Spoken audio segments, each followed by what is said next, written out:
โอ้มันนี่ลงมือบากเสามันนี่พี่น้อยเนาะ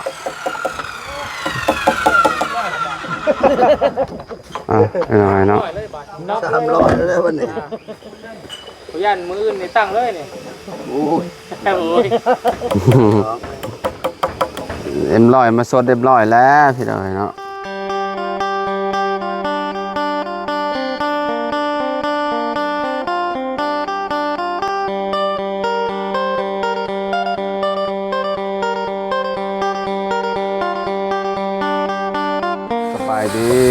สวัสดีพ่อแม่พี่น้องที่ประสุขทุกคนเด้อพี่น้องเด้อเนาะมาพบมาพ่อกันกับเฮาแล้วพี่น้องอยู่ที่บ้านน้องใจดีเด้อพี่น้องเนาะวันนี้สร้างแลเพิ่นก็มา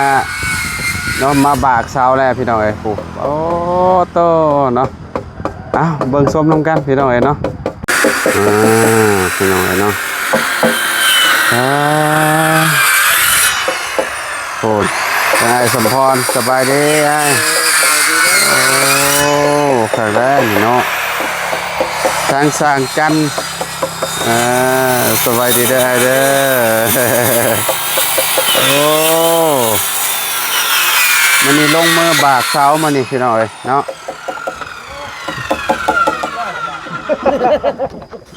พี่น้อยเนาะ300แล้ววันนี้พยันมืออื่นนี่ตั้งเลยนี่โอ้ยเ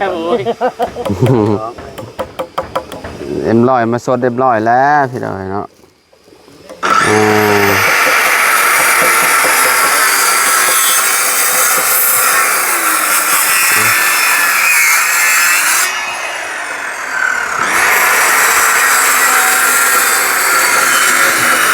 ลุงหนวดบ่เข้ามาแต่เช้าผมเด้อฝากไว้นี่เด้อให้สร้างก่อนเด้อแหละเด้อทบเด้อคือสิเนี่ยนี่สิได้เนาะนอนบ่หลับเด้อ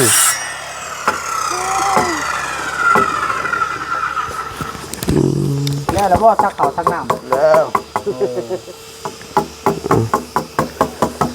แม่นจะดีไปใส่เนาะไปให้ไผน่ะโอ้ยแล้วกันไปไปให้แล้วมาสั่นพี่น้อย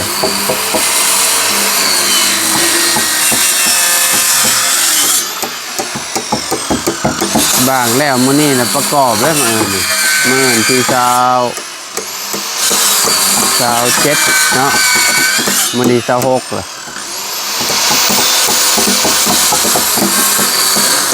ไม่กบเมื่อวานนี่ก็เกือบแล้วเนาะยังเหลือแต่ไม่48เนาะไม่แป้นน้ำบัดไม่แป้นตำลังก็ได้ดอกเนาะ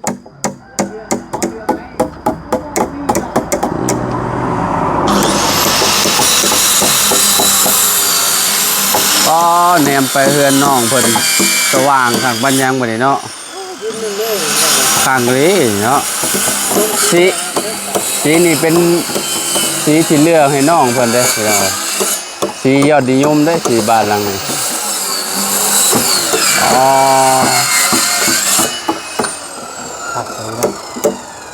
สว่างดีเนาะเวลาเฮาแนมเบิ่งกลางเว้นมันแดดนี่คักเนาะงามอยู่บ่สีนี่สร้าง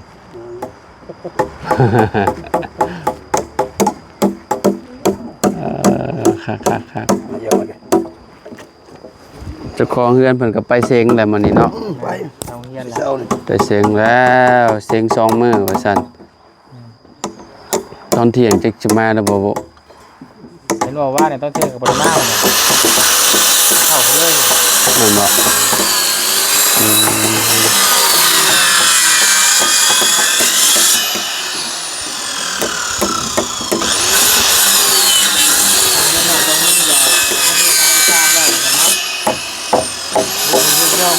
ล้านค่ะ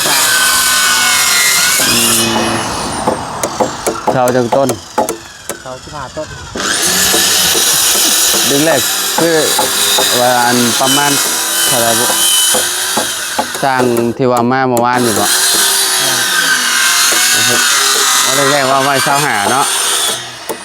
ขอต่อน้ำเพิ่นบ่ ประมาณนั้นนะว่าสร้างเวียน25สัก28นะสร้างเวียน สังเวียดอันนี้นี่ 15ต้นนะ28ล้าน อืม 12ต้นนะ23ละ แรกๆถามเบิ่งสั่งนี่บ่ ลองทางมึงสร้างเวียนบ้าน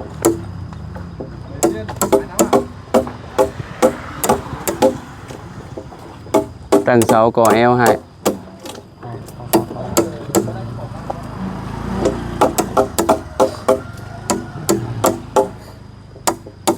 แบบนี้เป็นเรือนใหม่หมดเลยบัดเนาะคุมนี่เนาะแปลก ทรงเฮือนน้องอยู่ฝากทางเดียวกันชงอันเดียวกันเนาะ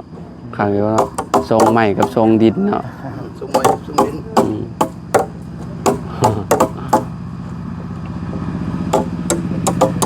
สีว่าหมักสีคือกันกับเพื่อนน้องน้ำแบบนั้น มันจะดี หน้ากันมีคนดินเดินยังสิช่วยกัน ยังก็สั่งฮะ ถ้ามือหน้าตัวให้เดินดินเดินยังกะยา หาเจ้าได้แม่นและสั่งจันเราอันนั้นอยู่ชงอยากได้ชงยังก็ได้เนาะได้เบิดเนาะอืม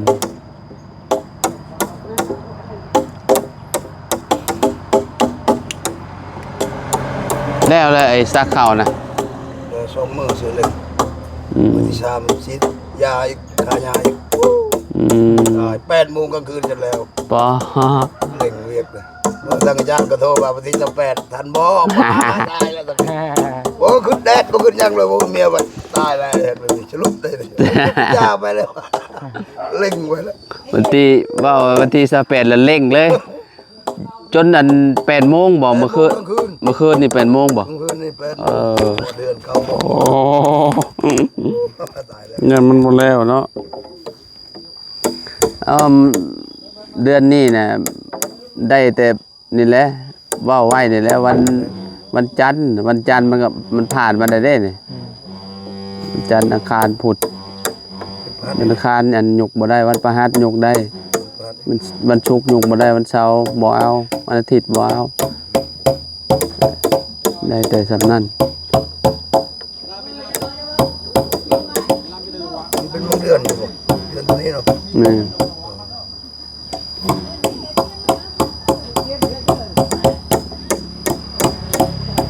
เบิดเดือนนี้ก็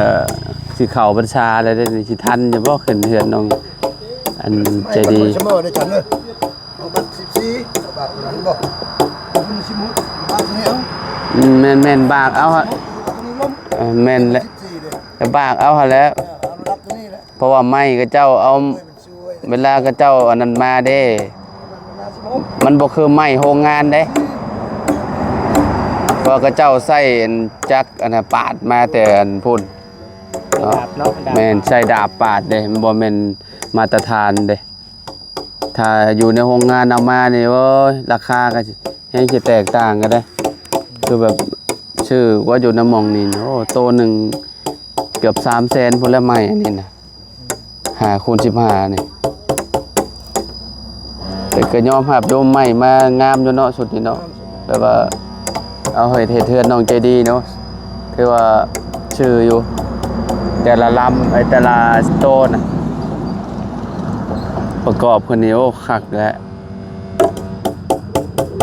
คอยเป็นคอยไปบัดนี้นะมันตั้งขึ้นเลย มันอันใดเด้ เอาความละเอียดเนาะ แม่นได้ตั้งขึ้นเลยเด้ เขาเป็นคอยไป อืม เดี๋ยวจะเราเร่งเห็นงานอื่นจัก เอาตัวนั้นแล้วตัวนี้แล้วเลย อืมก็แบ่งกันแล้วบัดนี้ แป้งก็ต้องให้ย่อก่อน ย่อขึ้นแล้วเรียบร้อย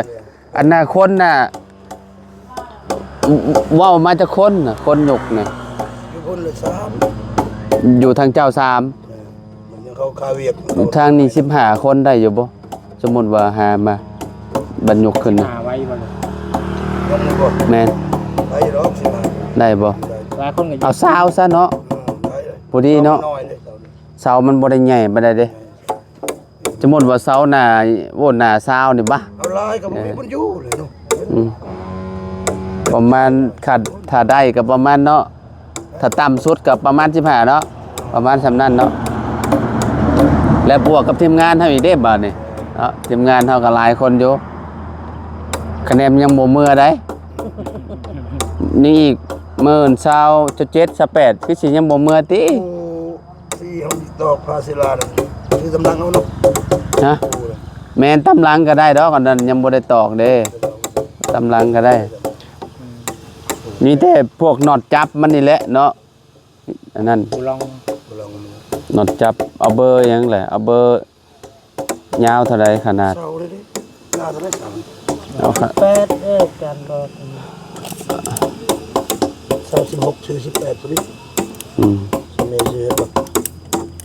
เรือใช่ไหม ยาว18บ่อืมยาว18เซนจักโตละบาด 27โต นี่เจอเศร้ามี3โตเลย เดี๋ยวสิแจ้งหมู่ครูและหมู่ครูผู้ใดมีผู้ใดสิซื้อก็ซื้อ นะ จนไรก็มักบาเป็นนี้เนาะ แม่นมันจังอันนั้นเด้มันจังแน่นเด้ ว่าตัวเราเป็นยัง เวลาเฮาเทนั่นเด้เวลาเฮาเทพื้นเทหยังมันก็ถมไปเลยเด้มันก็แน่นกว่าเก่าเห็นนะเฮือนประตู7ปีน่ะที่เจ้าเฮ็ดน่ะโอ้แน่นคักเลยได้เวลาเฮาขึ้นไปมันยังบ่มีการสั่นเด้เวลาเฮาเทพื้นถมเลยพวกปูนพวกหยังมันอยู่นำคนประกอบพร้อมแม่นบ่คะแนนเฮาบ่ใส่แบบนี้ก็ได้เออ เพื่อนนั่นพอนี่เด็ก ฮะ กูน่าเด็กเป็นแบบนี้ แน่นอยู่บ่ไอ้สมพรเวลาเฮาขึ้นน่ะบ่ได้หยุดบ่ มันจะป่วยบ่ ไม่กลัว บ่ได้สั่นบ่ได้หยังติบ่มันก็อยู่กับแบบว่าเราประกอบไม้คือกันเราใส่ไม้หลายโตมันก็มันสิดีหั่นน่ะใส่ไม้ห่างมันก็อันนั้นเฮือนก็ได้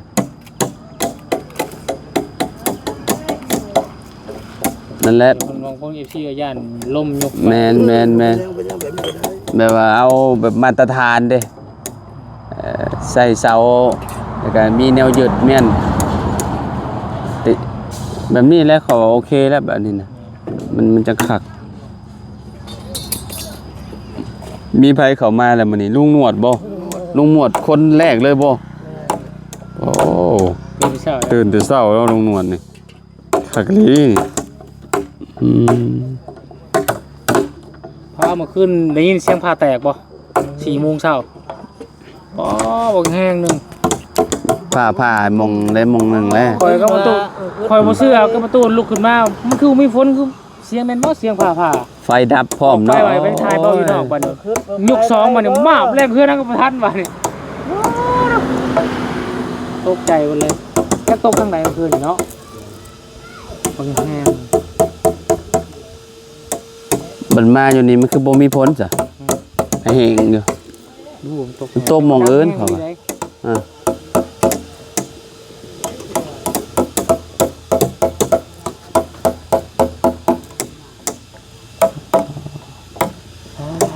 แดดฮอนแดด เจ้าของก็บ่อยู่เนาะไปเบิดน้องใจดีจองมือ มืนเจ็ดเนาะ พอดีอยู่เพื่อนเราพอดีเลยนะที่18เนาะสิเลื่อนพุ่นแหละวันที่1จังเดินทางมันกระเทินเลยเพราะว่าต้องเบิ่งงานพร้อมแหละจากที่ยกขึ้นแล้วก็เบิ่งเพิ่นประกอบอีหยังนั่นแหละเนาะแรกๆเบิ่งว่าสิมือเลยกับมันกับบ่คือบ่ได้เลยต้องเบิ่งก่อนต้องเบิ่งสร้างแหล่เฮ็ดก่อน เอาสมมุติเฮายกแล้วนี่เฮามือเลยนี่เอามือเอิ้นมาแล้วก็ซุมเจ้ามาเฮ็ดเวียกก็สิบ่ได้เห็นซุมเจ้าอีกต้องเบิ่งนํกันอีกก่อน ขาวเทือจากเสื้อเสื้อนี้เนาะ แม่นแต่ว่าหมู่คู่ก็ยังอยู่ดอกก็ต้องเบิ่งนํกันนั่นแหละ เรื่องก่อนจะมือ ขึ้นพุ่นแล้ววันที่1พุ่นแล้วจังสิเดินทางบัดนี้เลื่อนไปก่อน แม่3เมตรแม่นมารอบนี้ถือว่าอยู่ดนอยู่เฮามาวันที่หยังฮะ ที่19ที่19เพิ่งเติบอยู่10กว่ามื้อไปได้เนาะตะกี้ก็ยังซ้ำนี่แหละมาตอนตะกี้ก็ได้10 11 12มื้อ13มื้อ2อาทิตย์เกือบ2อาทิตย์ไปแล้วแล้วก็กินข้าวเบิ่แล้วบ่ซากินมาเรียบร้อยเนาะไข่ดอกเพิ่นบางแล้วกับอันเฮ็ดเพิ่ยันได้ประกอบผู้จักอันนี้เนาะยามแรงๆนี่พี่น้อยเนาะเพราะว่าได้1ต้น2ต้นแล้วเด้ต้นที่3ต้นที่4มันมีอยู่9ต้นอีก2มือทันอยู่ดอกอีก2มือแม่นอันนี้ที่26มื้อนี่แม่นที่26มันทันอยู่ดอก2มื้อสร้างแล้วเต็มที่เลย เฮ็ดอันนั้นจนได้เลิกอันทำ OT บ่จ่ายเงินกับเจ้าเพิ่มบ่ฮะจ้างครับจ้างเป็นป้องไปซื้อจ้างเป็นป้องบ่คิดว่าแบบมันเลยเวลาแล้วก็จ้างกับเจ้าเพิ่มมาน่ะบ่เกี่ยวบ่เฮ็ดเลยคือเฮาซุมเฮาเอากำหนดไว้สมมุติว่าฉีด 7:00 นแบบนี้ฮอด 5:00 นแบบนี้ปัดเลยเวลาก็ต้องให้เงินกับเจ้าเพิ่มแม่จ้างเป็นรายมื้อแม่นบ่อันนี้เมาเหรอวะแล้วไว้คิดไว้ก็ได้ไว้แล้วแต่เจ้าดอกนี่ติจริงเจ้าของคิดเองการเข้าบ่ทันเจ้าก็ฉีดเองพร้อมคิดเองโอ้ป้าก็คิดอยู่บ้านก็ฉีดใช้เครื่องฉีดคือกันตอนนี้หญ้าเริ่มขึ้นหลายแล้วเขาที่หวานไว้น้ำมันบ่มีเด้มันเบิดผลมันยังบ่ลงเด้ให้กว่านี่แหละคือเขาให้ชุมเจ้านี่แหละมันแห้งแบบนั้นเลย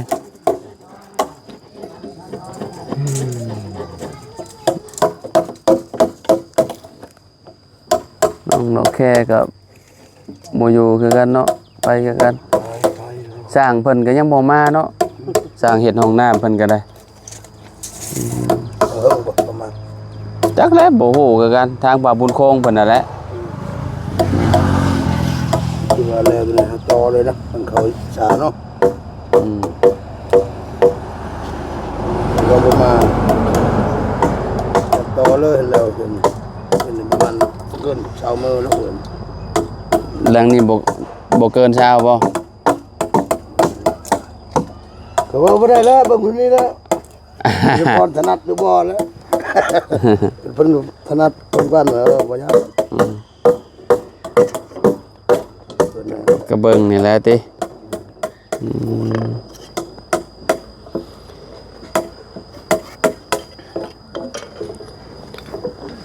ประมาณเอาขึ้นแทงเสาแหละจังเม็ดนี่อันอยู่ข้างล่างนี่ข้างล่างเม็ดเก่าข้างล่างเม็ด9ไล่ทางตีนเสาเลยไล่กับตีนเสานะตัวนี้เม็ด3ตัวนั้น60ตัวนั้น6ตัวนี้เขาทมนิดคุดนิดตัวนั้น60เซนแม่นตัวนี้ละเม็ด3ตัวนี้ละเม็ด3ถือว่าเม็ดอยู่ดอก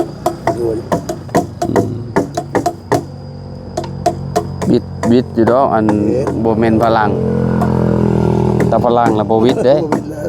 พลัง2เมตรพุ่นเด้พลัง2เมตรกว่าผู้บางคนบ่ยาวได้บ่เม็ด8บ่บ่าวลาวบ่าวยาวเนาะบ่าวยาวแม่นเม็ด8พุ่นแล้วบ่าวยาวเจ้าเด้ซะ76สูสีกันนั่นแหละกับบ่าวยาวเจ้าว่าเจ้าซ้ำกันบ่จักเนาะคนสูงเด้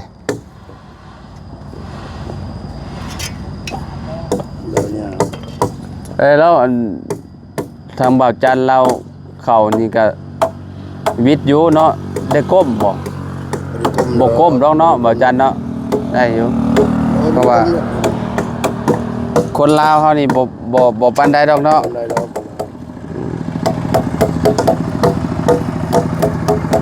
ในเวลานั้นแหละอยู่กองตารางแล้วมันง่ายดีได้เฮือนนี่นะ เฮือนสองชั้น คนมาอยู่ตรงลานนั้น แต่ว่ายามฮ้อน น้ำนอนนี่ ฮ้อนนี่เราใส่เอาเตียงเข้าไปอยู่ในกล่องตารางพุ่นแหละครับ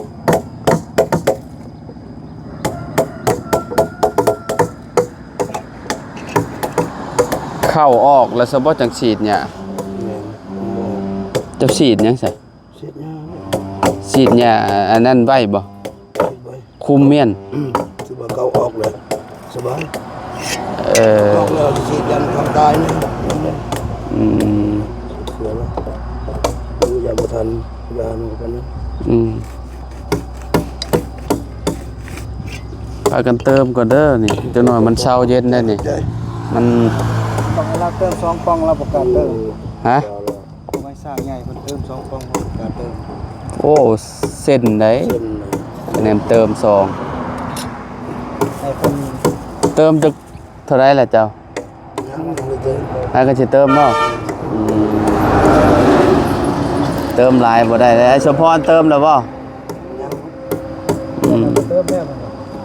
คือเฮานี่เติมบ่ได้กินบ่ได้แท้ๆป่วยM100กินแล้วคือว่าเมื่อยเขารถหายใจผืดใจตันรถ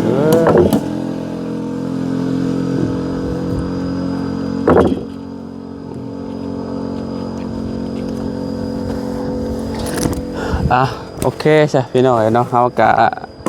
เนาะขอโตวก่อนกินข้าวก่อนข้าวเช้าก่อนเนาะเดี๋ยวจังจะเข้ามาอัปเดตอีกเนาะทางทีมงานช่างเพิ่นพี่น้องนะเดี๋ยวเพิ่นอันนี้ก่อนบากเสาก่อนเนาะได้2ต้นแล้วเนาะแมลงนี่คือสิได้อยู่แมลงนี่คิดว่าแล้วแน่นอนเลยเนาะเอาจังได้ก็อยู่ดีมีแฮงบ่สุขทุกคนเด้อพี่น้องเด้อขอบคุณหลายๆที่ติดตามและเป็นกำลังใจให้เนาะขอบคุณผู้ใหญ่ใจดีขอบคุณ FC ทุกๆคนเนาะพอๆกันนะคลิปหน้าคลิปในพุ่นเด้อพี่น้องเนาะสำหรับคลิปนี้ก็ขอตัวละพอกันใหม่พี่น้องเนาะสบายดีพี่น้อง